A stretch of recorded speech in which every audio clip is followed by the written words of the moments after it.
kita dah datang bas Saloma village. There's not much thing to say. Introduce yourself. First of all, I'm Saloma, the owner of this place, Saloma Village Stay. So I've been running this place for 8 years now, and you can read more about us on Facebook. I don't need to tell you so much detail, otherwise you will never go to the waterfall.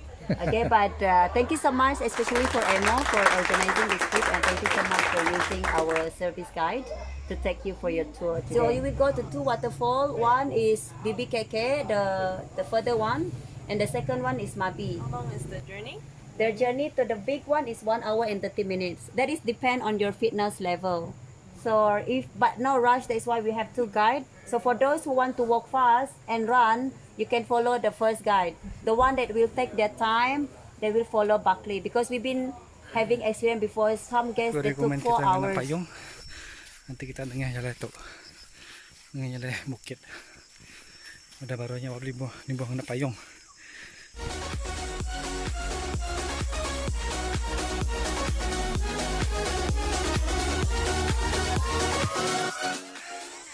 Barunya aja paling mencoba. Tu dah roh. Yes. Betul. Tiba kuilek je.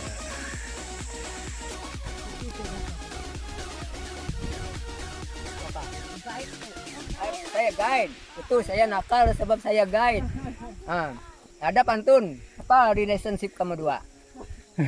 Kawan. Kawan. Ada laki menjual ikan, belum masuk tutup pintu. Ada laki jalan dengan kawan, sama cakap darling I love you. Terima kasih. Bye. Itulah tanaman padi. Barang siapa dengan jalan itu jimat-jimat na ana ingin padi kemit tu, naik ke sudah komplain. Naik ke jalan itu tutup juga. So kita bisa sediakan jalan mit tu. So relax lah, enjoy santai-santai. Lelap jago. Panas hari itu. Okey. Bayaran untuk kes kepala RM20 cukup. RM5 untuk entrance fee. Atau RM15 untuk bayaran guide. Nanti kita akan pakai tambah baru top up RM19. RM12, sorry. RM12.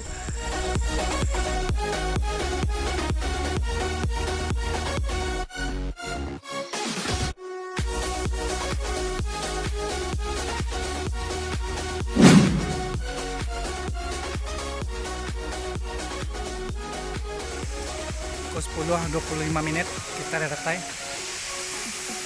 Waterfall pertama. Jom.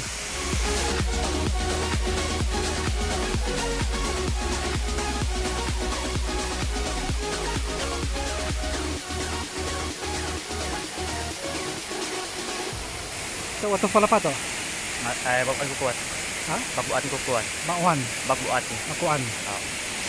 Kita udah datang Baak Bukuot.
Dia akan bandar orang terjun.